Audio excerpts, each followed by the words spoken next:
هەر لەسەر پرسی عێراق دەمێنینەوە گفتوگۆی زیاتر دەکەین میوانێک لە ستۆدیۆ لەگەڵمان ئامادەیە بەڕێز ئازاد جوندیانی سیاسەتمەدار کە گفتوگۆی ئەو باسی لەگەڵ دەکەین بەڕێز ئازاد بەخێر هاتی سپاس بۆی کە ئامادەی لەگەڵمان من و هاوکارم عەباس لەگەڵت بەردەوام دەبین بۆی گفتوگۆی ئەو بابەتە بکەین. ماندینەبی دەست خۆش سپاس بەڕێز جوندیانی بەخێر بێ سپاس بۆ ئامادەبوونت. دوای 20 ساڵ تێپەڕبوون لەسەر ئازادی عێراق لەلایەن ئەمریکا و هایپەیمانەکانیانەوە بۆ ئەوە بوو کە دیموکراسیە لە عێراق جێبەجێ بکاتن خۆشگوزەرانی بۆ گەلانی عێراق بەرهەم بێنێتن کەچی لە دوای تێپەڕبوونی 20 ساڵ لەسەر ئازادی عێراق ڕێکخراوی گاڵۆپی ئەمریکی دەڵێت عێراق سێیەم دڵتەنگترین وڵاتە لەسەر ئاستی جیهان. لیستی شەفافیەتی نێودەوڵەتیش ئاشکا دەکات کە عێراق 23یەمین گەندەڵترین وڵاتی جیهانە. بۆچی عێراق بە مۆزا گەیشت؟ لە ڕاستیدا من پێشەموو شتێک زۆر خۆشحاڵم بە یادکردنەوەی 20مین ساڵی لەناوچوونی ئەو ڕژێمە و ئەکیدەن بۆ ئێمە وەکو کورد فرسەتێکی زۆر گەورە زمینە سازیەکی زۆر گەورەمان بۆ ڕەخساکە بتوانین ئامانجە سیاسیەکانمان و خەباتی سیاسیمان بەرەو پێشەوە ببین. لە ڕاستیدا ڕەنگە بۆچوونی جیاواز هەبێ بۆچی وای لێ دێ ئەبێ چینوەسەر ئەوەی کێشەی عێراق لە 21ەوە چییە؟ ئایا کێشەی حکوومەتەکانە؟ چی بوو لەوەتەی ئەو عێراقە هەیە حکوومەتێک یعنی نەهات کابینە پێک بێنێ کەچی دوو فلسی بۆ عێراقیەکانە بێ بەتایبەت بۆ ئێمە وەکو کورد. یعنی ئێمە کێشەکە ڕعایەت ئەکرێ لەبەر هەر سەبەبێک لە سەبەبەکان کێشەکە وەکو خۆی تەماشا ناکەین. ئەمە کێشەی حکوومەتەکان نییە نەهین لە ئەیاد علاویەوە مەتا ئەگاتە ئەو ساتە وەختی ئێستا کە سوودانی سەرۆکی وەزیرە ئەمە کێشەی دەوڵەتەکەیە. دەوڵەتەکە لە بنەڕەتدا دەوڵەتێکی فاشیلە دەوڵەتێکە لەسەر ئیکراهی زۆری خەڵکی ئەو ئیتارە جوگرافی سیاسیەی کە بۆیان دانابوو بە ئیکراه و بەناڕەزابوونی ئەوان دامەزراوە و ئەو دەوڵەتە لە ڕاستیدا دەوڵەت نەتەوەی عەرەبە کوردی قبول کردووە کورد بەریتانیا ئێمەی تێوە خزاندووە بۆ ئەوەی لەوێ بین بەڕاستی ئەمە وای کردووە کە ئەم عێراقا ئەم عێراقی کە هەیە وەکو دەوڵەت فاشیل بێ و هەتا وەکو فاکتەرەکانی فەشەی ئەو دەوڵەتە دراسە نەکرێ لێک نەدێتەوە بە جورئەتەوە باسی نەکرێ. بەس ئێمە تا ئێستا لە ئاستی ڕسمیدا وەکو کورد تا ئێستا بەم عێراقە ناڕێن داگیر کرد. لە ئاستی من نووسەرێکم ئەویتر نووسەرێکە ئەویتر لە حزبێکی تردایە کە زۆر کاریگەری ئەو تۆینیە لەسەر هاوشێشتە سیاسیەکان ئەڵێن داگیر کرا. هەتا ئێستا بەغداشی ئەترا بەخۆی ناکە لانی کەم لە سەردەمێکدا لانی کە بڵێ لە سەردەمێکدا ئەمە داگیر کرێت. تۆ تەماشا دیباجەی دەستورکە لە دیباجەی دەستوردا تەواوی دەوڵەتی عێراق تەبریئە ئەکا چونکە هەموو تاوانەکان ئەجرێت و بۆ سەردەمی هاتنی بەعس و سەدام حوسێن وەکو بڵێ ئەم عێراقە پێشی هاتی سەدام حوسێن و بەعس شامی شەریف بوو بێ ئەبێ ئەو مەسەلانە بێنە پێشەوە. تا ئێستا ینی من دیسان گلەی لە ئەو سیاسانە ناکەم کە ئیدارەی ناکۆچیەکانی نێوان کوردستان و بەغدا ئەدەن. ئەمە مۆزوعێکە ڕەنگە من هەمووی ئەو شتانە بە تاکتیکی ئەزانم ئەوەی کە ئەوانەیەکەن و حەقیشان دەمێت لەو تاکتیکەدا بۆ ئیدارەدانی وەزعەکان وا بکەن. بەڵام ڕاستیدا ئەبێ شتەکان بە ناوی خۆیان ناو بنین. دەوڵەتی عێراق دەوڵەتێکی فاشیلە هەموو چەند جارێک وا هەڵکەوتووە کە ئەم عێراقا کەسانێک پشتیوانی بکە دەوڵەتی گەورە پشتیوانی بکە. سەردەمانێک رووسیا کە ئەو کاتەی کەمپێکی دنیا بوو و ئەو کاتێک کە حلفی وارشۆ هەبوو پشتیوانیان کردو و ئیتفاقی سەداقە و تەعاونیان ئیمزا کرد بەیەکەوە. بەڵام عێراق نەیتوانی عێراق بگۆڕێ چونکە عێراق ئەبێ بێتەوە بڵێ لە دروستکردندا هەڵەکانی لە کوێن ئەو هەڵانە نەک دەستیشانکەین ئەوێ ڕاستیشیکەینەوە. کاک ئازاد ینی ببوورە ڕاستیشیکەنەوە من نا ئێمەش نا ئەوانەی ساحبی ئەو فکرێن کە پێیان وایە عێراق ئەبێتە دەوڵەتی شعبێک بە ناوی عێراق بەخێر بریتانیایە فەڕەنسایە ئەوجا ئەمریکا و ئێستا وڵاتانی شەریکی ئازاد زۆر باس لە لە فەشەلکردنی عێراقەکەی دەڵێ عێراق فەشەلی هێنەوە دەوڵەت نییە کەواتە فاکتەرەکانی فەشەلی عێراق چییە؟ تۆ چۆن نەتوانی دەستی بۆ بەری چکە باست کردوتە تاسە نەتوانراوە دەست بۆ ئەو فاکتەرانە ئەگەر لە تۆ بپرسین چۆن باسی فاکتەری سەرەکی هەیە و فاکتەری لاوەچی هەیە. فاکتەری لاوەچی هێزگار زۆرن ئەوانەی ئێستا کە باسی ئەەکەین وڵا گەندەڵی وڵا نازانم چی ئەمان هەموو فاکتەری بەغدا گەندەڵە بەڵێ گەندەڵە دەوڵەتێکە لە قەدیمیش گەندەڵ بۆ بەڵام گەندەڵێکە بە شێوازێکی ترکراوە ئێستاش گەندەڵترێ بەڵێ زۆریش گەندەڵێتەوە راپۆرتێکە خوێنتانەوە ئەمە وایە بەڵام ئەمانە کێشەی لاوەچین ئەبێ ئێمە تەرکیز بکەینە سەر کێشە سەرەکیەکە کێشە ئەساسیەکە چییە؟ کێشە سەرەکیەکە و ئەساسی بنچینەیەەکە یعنی ئەم دەوڵەتە لە تراکتۆری دامەزرانیدا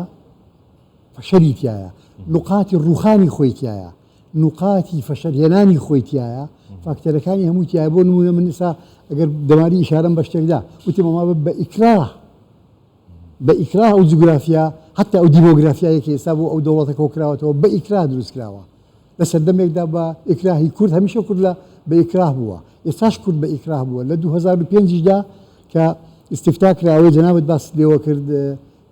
استفتا لەسەر دەستور کرا استفتایەکی غێر ڕەسمی پارالێل لە تەنیشت هینەوە کرا بۆ تەماشای ئەنجامی ئەوە بکەوە تەماشای ئەنجامی ئەوەی ڕسمیەکە بکە لەسەر دەستور کورد دەستوری ڕەفز کردەوە کورد ئەگەر قەرار بێ ڕێگەی بدەن ڕێی خۆی بڵێ من باسی ڕفراندۆمیش ناکەم باسی ئەو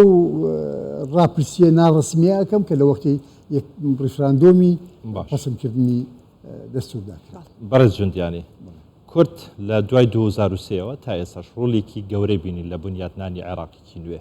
بە هەزاران شەهیدیشیدا لە پێناو عێراقێکی دیموکراسی بەڵام ئیتر عێراقی دیموکراسی دروست نەبوو جەنابش دەڵێ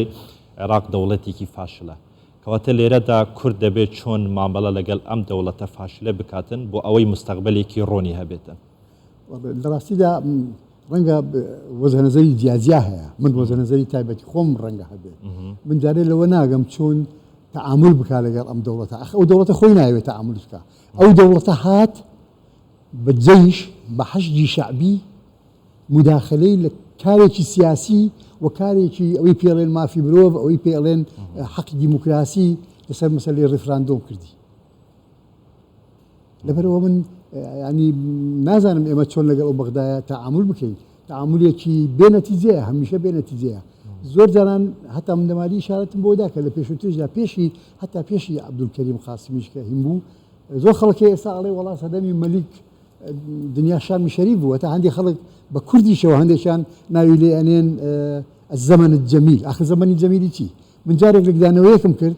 ئەو کاتێک کە هەندێک وێنە بڵاو کرابوو لە شوێنێکە ئەمە هی زەمەنی جەمیلەکەیە ئەو کاتە بوو کە زابتەکەی ئەعدام کراون طبعا کە ئەو زابتەی ئەعدام کران شێخ ئەحمەدی ڕەحمەتی و ژمارەیەکی زۆر لە بازرگانەکان و باوکیش بوو ئەوی تریش و ئەوی تریش لە ژووری ئەعدام بوون محکوم بوون بە ئیعدام ئەو زەمینە جەمیلەکیە بۆیە بەڕاستی ئێمە من هەمیشە دەبێت لە دوو ڕوانگەوە تەماشای ئەوە بکەم پێم وایە داوا ئەەکەم هەموو خەڵکی ئاوا تەماشای بکە کە ڕەنگە ئەمە داوایەک وێ زۆر لۆجیکی نەبی پێم وابێ بەڵام دەبێت وا تەماشای بکەین کە ئێمە ئەبێ قزەی خۆمان مەسەلەی خۆمان باسکردنی خۆمان جیا بکەینەوە لە باسی سەرتاسەری عێراقدا جیا بکەینەوە بێگزارێکی مەبەستم جیاکردنەوەی کیانەکەمان نییە ببینە دەوڵەت چکە بینیمان دۆستە هەرە نزیکەکانمان لێمان هەڵگەڕانەوە دژماوەستان بەڵام ئەبێ مەسەلەکە جیا بکەینەوە ئێمە لەگەڵ بەغدا زۆر جار ئێمە کێشەمان نییە لەگەڵ بەغدا ئێمە مەسەلەیەکمان هەیە لە عێراق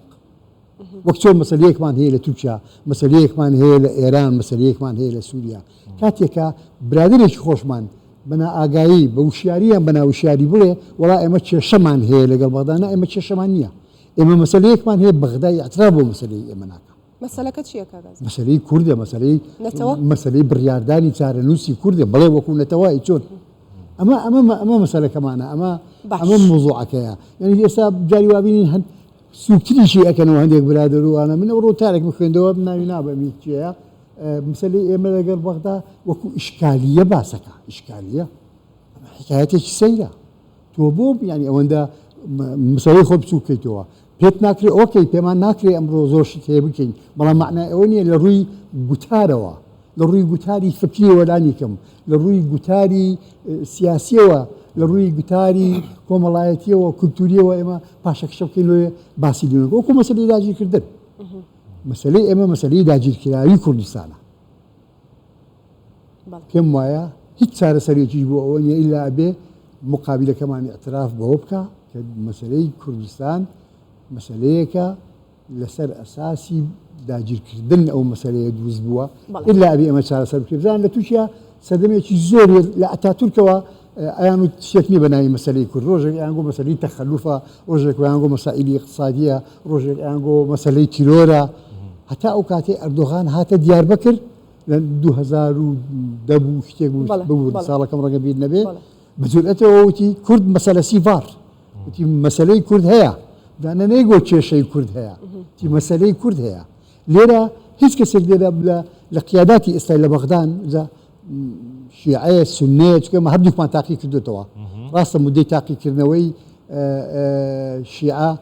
زۆر نییە هەر ئەو 20 ساڵ شتێک کەمتیشە دوای برێمەر و ئەو بابەتشتانە 20 ساڵ کەمە کاکەزە نا ئەڵەم زۆر ئەخ لە چاو ئەوەی سونە کردی لە 21ەوە هەتاوەکو 2023 قوربان ئەمە بەڵێ زۆر کەمترە چۆن بەڵام مەترسیدارترە بۆچی چونکە وەکو تۆ باس لێەوە کرد تەوەقع ئەکراکە ئەم عێراقا بە ئاراستەیەکدا بڕوە ئێمە ڕازی بین بە دڵخۆشیەوە تایدا بمێنینەوە نەک دوزار ناچار بین لەبەر ئەوەی هیچمان پێ بۆ بە هیچ نەکات تەما ئەو قسەیە هەندێک هینی تایە ینی زیێدە ڕۆی تیاوەی منە هیچمان بۆ بە هیچ نەکرا نا زۆر شتمان کردووە بەڵام بە جوهودی خۆمان ئەو بیرەوەریانە بخوێنەوە ئەو تاریخە بخوێنەوە تاریخێکی زۆر کۆن نییە دوێنێ پێرەیە کە چۆن دەسوور چۆن داڕێژراوە بە چ زەختێکدا بەڕێز جوندیانی لە کاتێکدا ئێوە باسی ئەواکەن کە دەبێت مقابلەکە جان بە ئێمە دابنەوە کوونەتەوەی کورد ئەمە کێشە سەرەکێکەیە بەڵام ئێمە باسی مقابلەکە دەکەین کە عێراقە عێراق ئێستا لە دۆخێکی ناسەقامگیری سیاسی ئەمنی کۆمەڵایەتی هەموو ئەو سێکتەرانە پرسیارەکە ئەوەیە بۆ بەڕێستان ئایا ئەم دۆخە ناسەقامگیریە هاوپەیمانانن وەکو ئەو وڵاتانی کە بەڕێزت ناوتێنە یاخود وڵاتانی دراوسێن یاخود نەخێر ئەو شەڕی مەسەبەیە کە باسمان کرد لە عێراقدا ناهێڵێ ئەم دۆخە سەقامگیر بێ زانیی من ئەڵێمەوە ئەوە بەڵامی زۆرا و جۆری هەیە من پێم ماوەیە نەتەوەی عەرەب نەتەوەیەکی داگیرکەرە بۆیە هەر دەوڵەتێک ئەو دروستیکە هەر حکوومەتێکیش ئەو دەوڵەتی ئەو دروستیکە دەوڵەتی داگیرکەرە ئەبێ ئێمە ئەوە چارەسەر بکەین ینی ڕەنگە جەناوەت حەز بکەی من بۆ عامەی و بۆ ئەوە قسە بکەم و بڵێم بەدوای ئەو تێزانە بچم کە ئێستا یان ئەو قسانە بچم کە ئێستا ئەو ترێ سەر ئەو مەسەلەیە ئەمانە زۆر خەڵکی کە ئەیڵێ بەڵام من جورێت ئەدەمە خۆم ئەڵێم نەتەوەی عەرەب نەتەوەیەکی داگیرکەرە بۆیە هەر دەوڵەتێک ئەو دروستی بکە و هەر حکوومەتێکی ئەو دەوڵەتی ئەوە دروستی بکە ئەویش خەستەتەکانی داگیرکردنی لە نەتەوەکەوە وەرگتووە هێناویەتی بۆ حکوومەتەکان و لەوێشەوە بۆ ئیدارەدانی ئەو حکوومەتە و بەڕێوەبردنی ئەو حکوومەتە کاکەزت لە سوشیال میدیا ئەمڕۆ بە دوواداچوونێکم کە لەسەر تێپەڕبوونی 20 ساڵ لەسەر ئازادی عێراق ئەزانم ئەو ڕەمەزانە بەڵام شەوەزان نییە بۆ ئاوێ ڕاستەکە کاکە ئەمە داوا لێبوردن ئاوەکت بۆ بینە ڕاوەستە یەک دقا با قسەی باشترمان بۆ بکەیت وەنیا یەکدا ئاوەکت بدەمێ فەرموو ئاوەکەت بخۆوە ئەو جەواب پرسیارێکت لێ بکەم بابەتەکە گەرمە وەنیا لەسەر میزەکەی دانی دەست خۆش بێ دەست خۆش بێ کاکازت ئەمڕۆ لە سوشیال میدیا بە دوواداچوونێکم کرد لەسەر تێپەڕبوونی 20 ساڵ لەسەر ئازادی عێراق بزانە هاوڵاتیەکان چی دەڵێن هاوڵاتیەک لە سوشیال میدیا هاوڵاتی بەغدا هاوڵاتیەک بوو نمونە سامپڵێک دێمەوە یەک لە هاوڵاتیان قسەکانی یەک لە هاوڵاتیان دێمەوە باس لەوە دەکاتن دەڵێت ڕاستە سەدام ڕۆشت بەڵام 20 دیکتاتوری دیکە لە عێراق دروست کرا پرسیارەکە ئەوەیە باشە ئەمریکا وڵاتێکی دیموکراسیە هاوپەیمانەکانیش ئەوەی کە لەگەڵیان عێراقیان ئازاد کرد دیموکراسی لە وڵاتیان بەرپا کردووە بۆچی نەیانتوانی دیموکراسیەت وەکو خۆی بیمعنە الکەلیمە لە عێراق جێبەجێ بکەن هۆکارەکە چی بوو ئەزانیی من نامێ لەگەڵ ئێوە هەر لەسەر لە ناکۆچیدا بم من بۆ خۆم گومانی گەورەم لە دیموکراسی هەیە بە قوربان بۆ کوردستان جارێ بۆ کوردستان دیموکراسی پەرتکەری ئێمەیە دیموکراسیە نەیتوانیوە خزمەتی بەشەریەت مرۆڤاتی بکاتن من هیچ عێراقم بۆدانی خزمەتی بەشەریەتەکە ئێستا دۆلاری خزمەتی بەشەریەتی کردووە بەڵام بە من چی بە من لێرە بە سعرەکەی وایە دەستکەوتنی زۆر زەحمەتە واوەوە ئیلاخیری ئەزانی چی بە هەندێک ئێمە کوردانە بۆ خۆمان قسە بکەین کوردانە بۆ خۆمان قسە بکەین سیاسیەکان ئەوانەی ئیدارەی مەبەستم سیاسی هیننا ئەوانەی ئیدارەی حکوومەتی هەرێم و سیاساتی هەرێمەدەن لەگەڵ بەغدا ئەمانە ئەکرێ بە شێوازی تر قسە بکەن بەڵام من مکلف نیم ئیلا وەکو ئەوان قسە بکەم وەکو ئەوان قسە بکەم بڵێم بەڵێ ئەمە دیموکراسیەت نییە و هین نییە و ئەوانە بەڕاستی ئێمە جیرۆدەی دیموکراسەتی ئێمە ماوەیەکی زۆر دوور ڕزگاری خوازی کوردستان دروشمی دیموکراسی بۆ عێراق گیرۆدینیا لە هەرێمی کوردستان بەڕێزیانی لە عێراق گیرۆدەی دیموکراسیەتی نیە لە هەرێمی کوردستان هەجیرۆدە دیموکراسی نەمانتوانی وای خود نەمانزانیەوە ممارەسەکەین ئەوە وانە ئەمە ئەوە بیانونە دێنینەوە کاتی خۆی من بەبیرم دێکە فدرالی پەسەند کرا لە دەستوریدا جێی کرایەوە من ئەو کاتە بەرپرسی ئەعلامی یەکێکی بووم لە بەغدا تەلەڤیزیۆنێکی باش و ڕادیۆیەکی باش و جەری دەمان هەبوو هەموو شتێکمان هەبوو ئێمە ئەمان نووسی فدرالی ڕۆژێک هەندێک لە سیاسیەکان لە حزبی جیاجیاش یعنی وڵا آخر ئێوە ئەنووسن فدرالی ئەوە عەرەب لە فدرالی ناگە با بەمە کێشەمان لەگەڵ نوخبەی عەرەب هەیە نوخبەی سیاسی عەرەب نوخبەی ڕووناکبیری عەرەب نوخبەی ئابووری و بازرگانی عەرەب هەیە خۆ نوخبەمان لەگەر کابرایەکی هۆڕەکان نییە کە ڕەنگە بە دەستەواژەی تر و بە شێوازی تر و ڕەنگە زۆر لەوان محتەرەمتریش قسە بکات ئەمە جیاوازە باشە کاکازت با بینە سەر ئێستا حالی حاضر 20 ساڵ ڕۆیش هیچی بە هیچ نەکرد عێراق نە لەگەڵ کورد نە لە ناوخۆی توانیتیان نەیانتوانی خۆشگوزەرانی بۆ وهەوڵاتیانی خۆشیان دابین بکەن لە ئێستاە سەرۆکوەزیرانێکی نوێ هاتووە محەممەد شیعل سوودانی لە کارنامەکەیە کۆمەڵێک بەڵێنی هەم بە خەڵکی عێراقداوە هەم بە سەرکرداتی هەرێمی کوردستان و حکوومەت هەرێمی کوردستانیش داوە کە ئەم کێشە 20 ساڵانەی کە نێوان هەولێر و بەغدا هەیە چارەسەر دەکرێتن تێڕوانینی جەنابەت بۆ داهاتووی عێراق زانی چی من دارێککە لێرە قسەیەکم کردووە دایما من دوو ڕێی ئەڵێمەوە ئەتوو تەمەنای من ئەڵێ ویستی من و دیدی من ئەڵێ یان ئەوەی کە مەفروزە